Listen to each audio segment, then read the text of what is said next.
Hey, how's it going today? I'm Skitty Beans, and today we're going to be watching Without Otters, the World Would Be on Fire. This is from our favorite casual geographic, so I'm looking forward to this. I believe this was a recommendation, so thank you. Thank you for the recommendation, and as always, if you do have any other suggestions, just leave them in the comments below. I do appreciate it a bunch. If you do get a chance, if you could leave a like and subscribe, it would help me out a lot. And I have Casual Geographic's video linked in my description below, so be sure to give him a subscribe and watch his videos, like his videos, all that good stuff. But alright, I'm ready. Let's do this.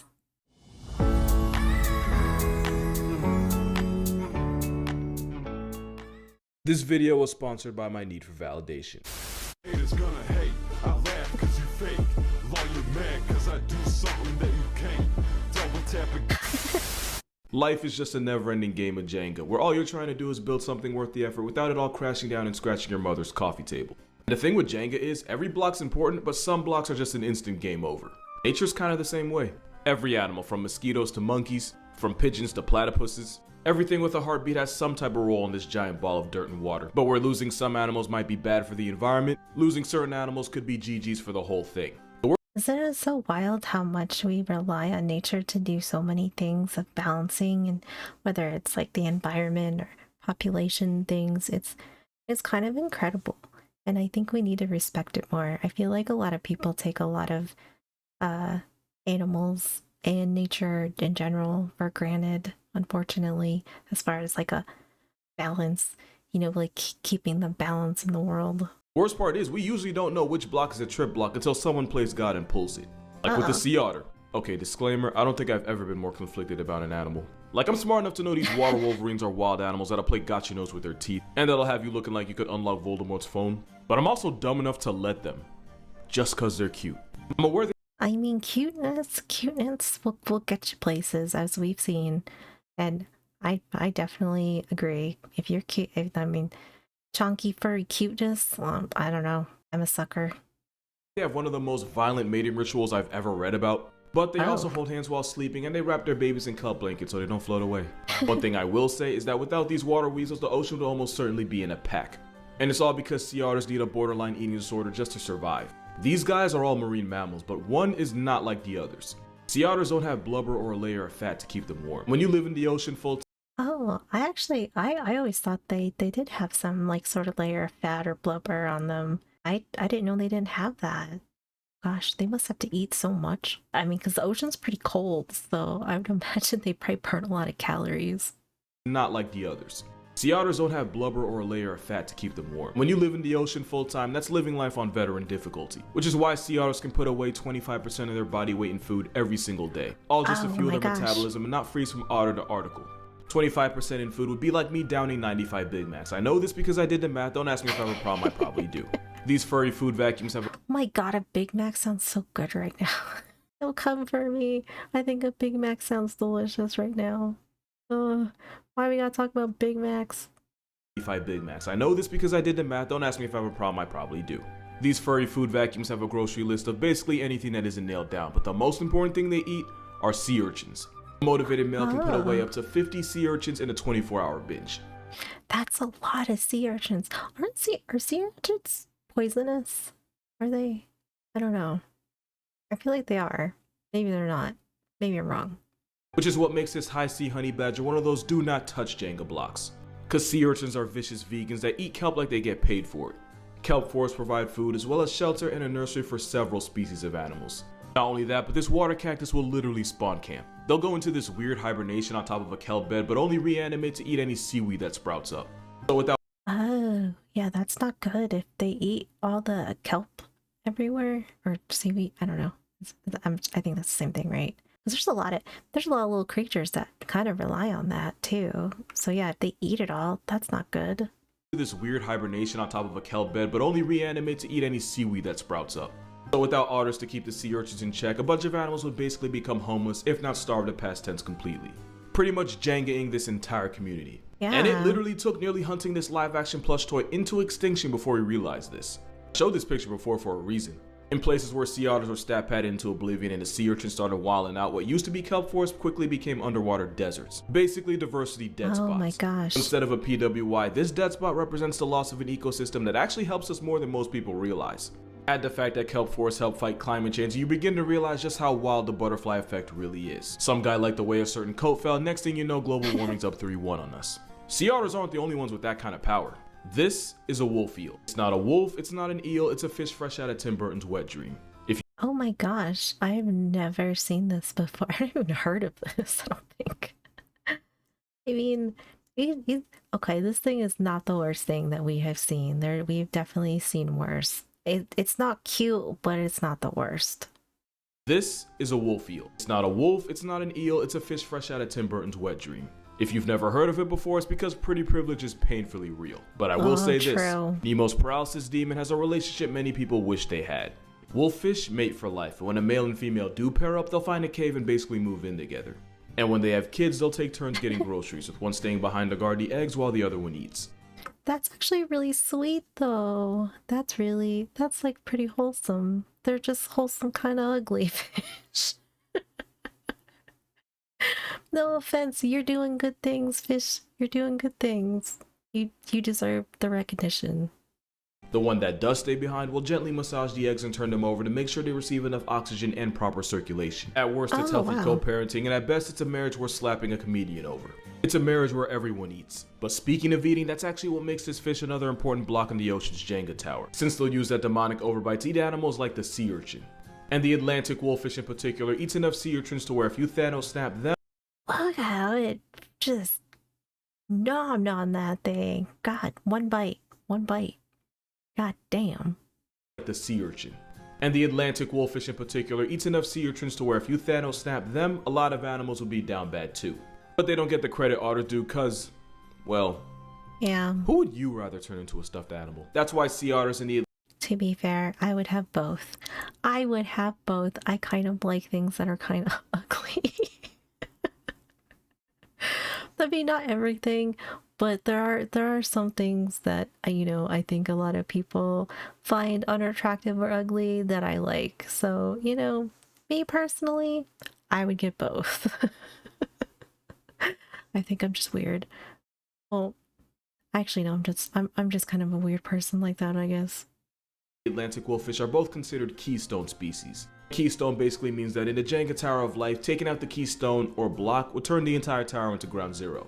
And I would love to pretend the whole Jenga analogy was a play on the word keystone, but nah, I didn't realize that till halfway through writing this. Sometimes I'm not clever, I'm just lucky.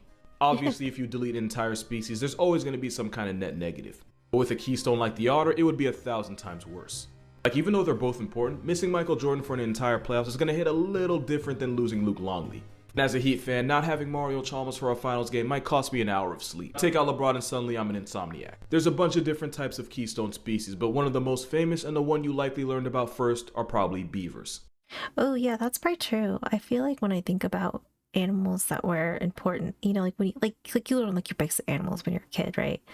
But I also feel like when I started learning about how animals are important for the world, I feel like the beaver was like the first one, for sure.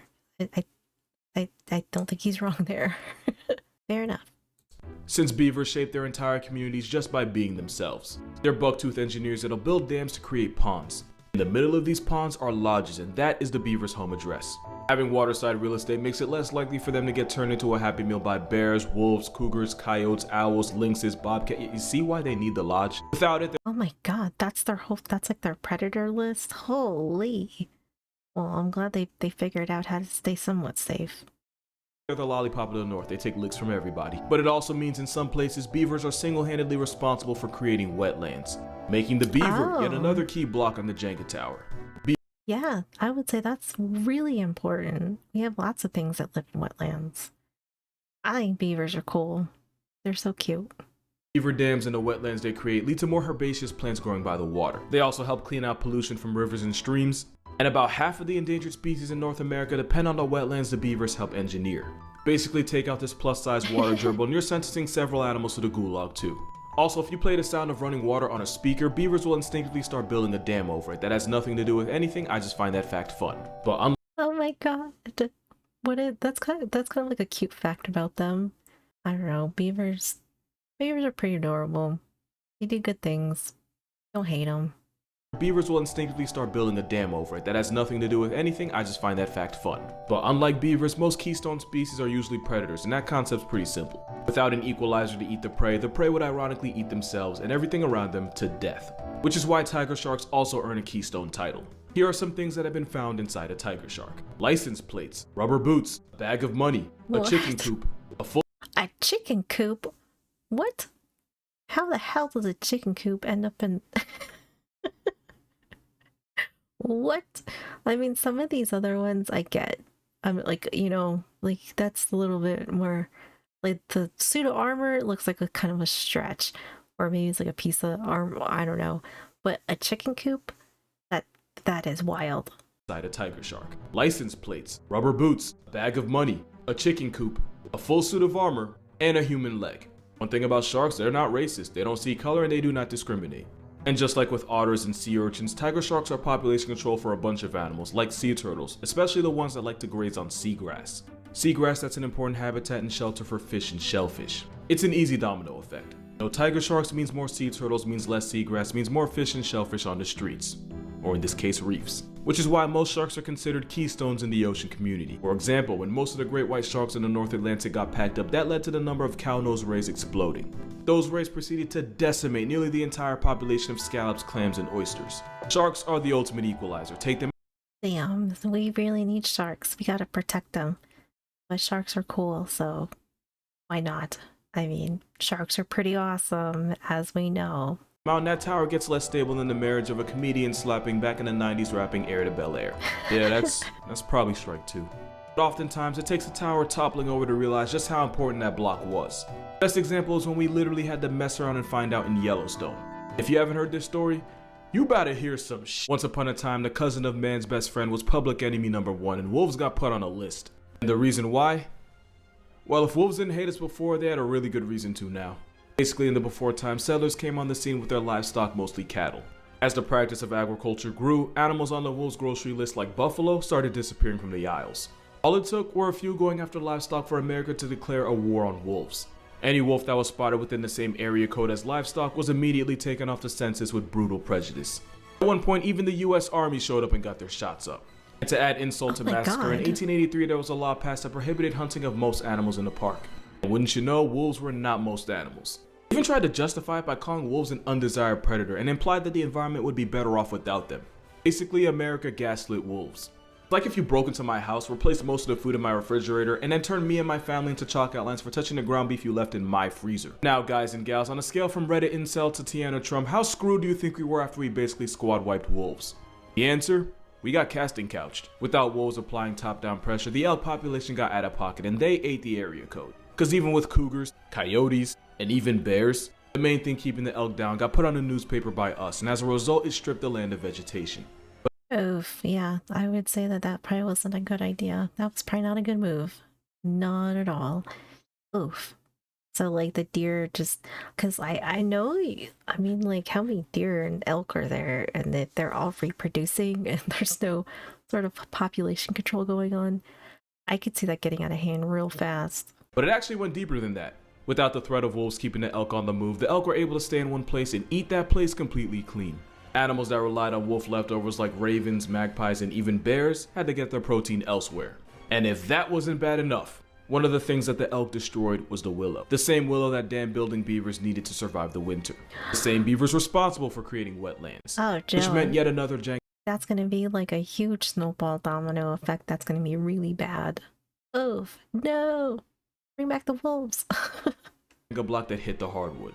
And I like to imagine the wolves that got murked on sight watch this all go down from the afterlife like, yeah, ain't that a bit? It got to the point where we had to airdrop wolves back to Yellowstone to try to Uno reverse the damage. And by the time we did that, there was only one colony of beavers left. Today there's about 100 wolves left in Yellowstone after we did everything in our power to abolish them.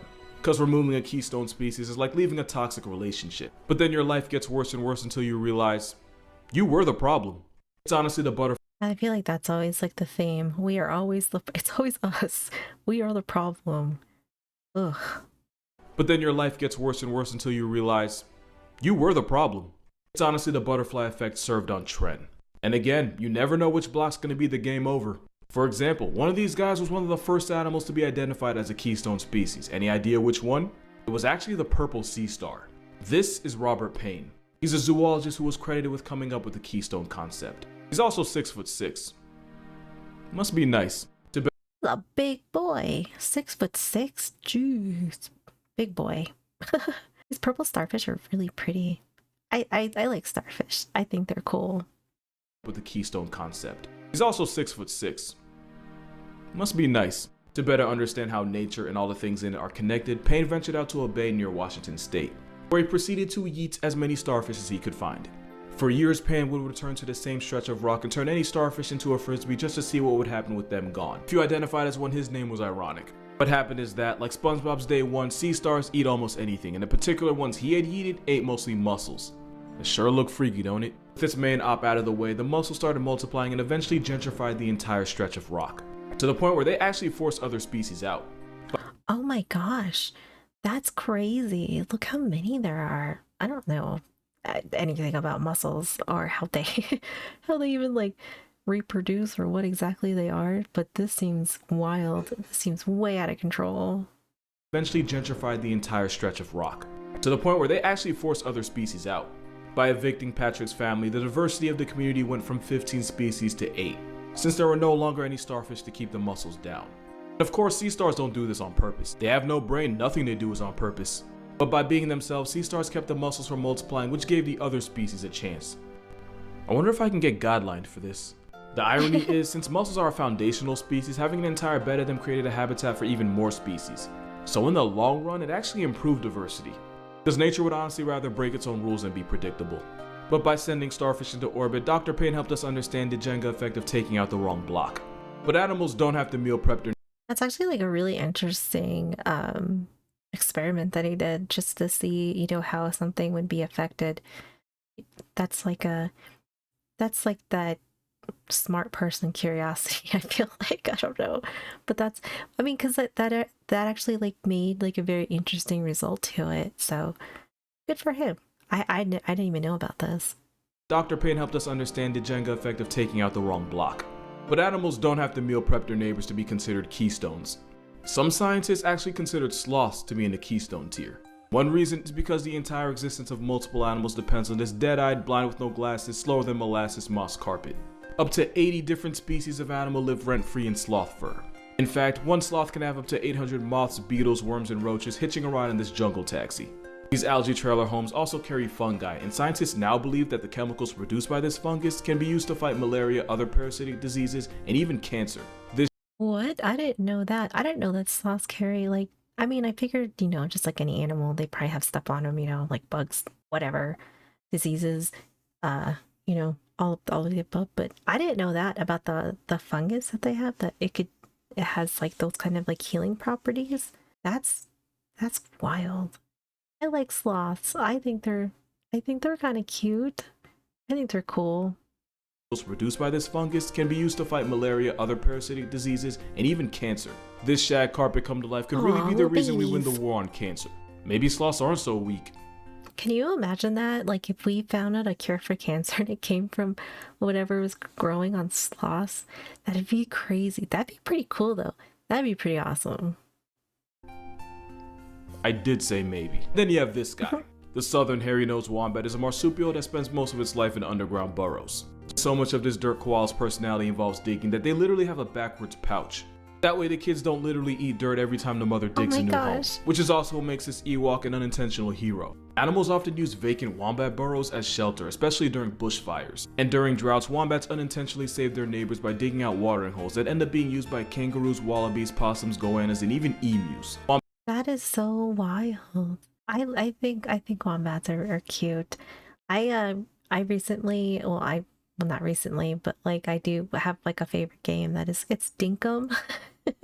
And you can get like they're called wombats, but they're little wombat pets that you can have, and I think they give you milk or whatever, I don't know, but that game, I love it, and that's what I think of these, and I always thought they were so cute, and I didn't realize that they were so like chunky. I always thought they were kind of like smaller, like balls of fur, and then I actually saw one and I was like, oh, I was like, they're well, they're a lot bigger than I thought, but they're adorable, and I'm glad that they do good things and they don't even know. Digging out watering holes that end up being used by kangaroos, wallabies, possums, goannas, and even emus. I love this. Wombats manage to give back to the community just by being themselves, even though they give me old man introvert energy. And if there was an African shadow clone of the wombat, it would definitely be the aardvark. It's the same thing where aardvarks will dig out burrows that eventually get used as nurseries for hyenas, wild dogs, lizards, and snakes. Animals Oh, I think aardvarks are cute too. I think they're kind of cool. will also use as dirt pigs' abandoned bunkers as a place to hide from the brutal African sun. Aardvarks are also single-handedly responsible for a type of plant, since they're usually the only ones eating it and spreading the seeds, which is how the aardvark cucumber got its name, and how aardvarks might be the most underrated animal here. But the biggest keystone of them all is the elephant.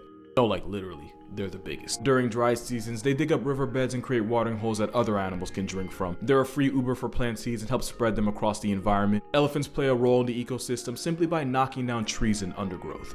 And as the world's heaviest gardeners, they help clear room for different types of grass.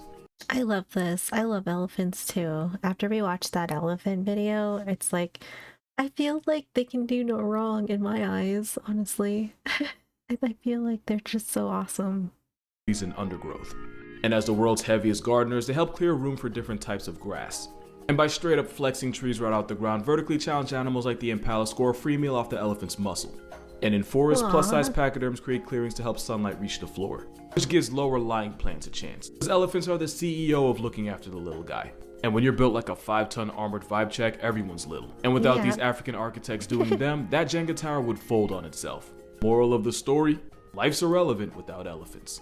That's gonna do it for this video. For more consistent content, be sure to follow my Instagram and TikTok. I try to post daily on both. And if you want access to content before I post it, or you want to like buy me food or something, my Patreon is also going to be in the description in case you want to support this low quality vertically filmed content. Which is a question I often get, and the answer is I film vertically for the same reason God made me 5'11" with scoliosis. It's to keep me humble. Plus, 5'11" with scoliosis.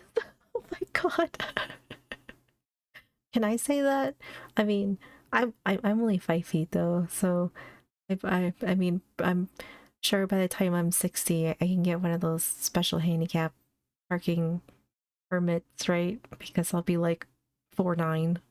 if I started filming horizontally, it would really be over for everybody. I'm just trying to give these other YouTubers a chance. That's sarcasm, by the way. I wish I was that cocky.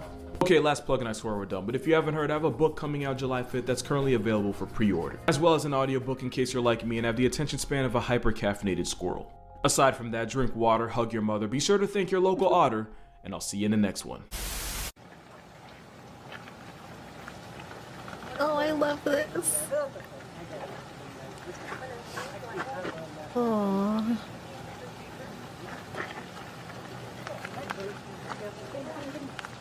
What a little cutie. Oh, this was a great video. I love this. There's like, I guess like that's, I feel like most people probably don't even take into consideration how important some things are, right? I think that's like a big takeaway I got from this video is that, me included, honestly, because like until I started watching a lot of these animal videos and nature videos, it never really occurred to me of like the impact that like how much nature has on not just like us. Like if we think of it in like a selfish way, it's always like, you know, how do things benefit us? But I think it's so, I mean it is, it's so much bigger than that, and it's actually like a really cool thing to see when you see nature kind of like all working together and like making this whole system work. It's I don't know, I think it's incredible. This is a great video. Thank you so much for hanging out with me. I really appreciate you guys being here. Be sure to go and subscribe and watch all of Casual Geographic's video. He does a good job. We really like him over here, so be sure to go give him lots of support. I hope you guys have a wonderful day, and I will see you in the next one.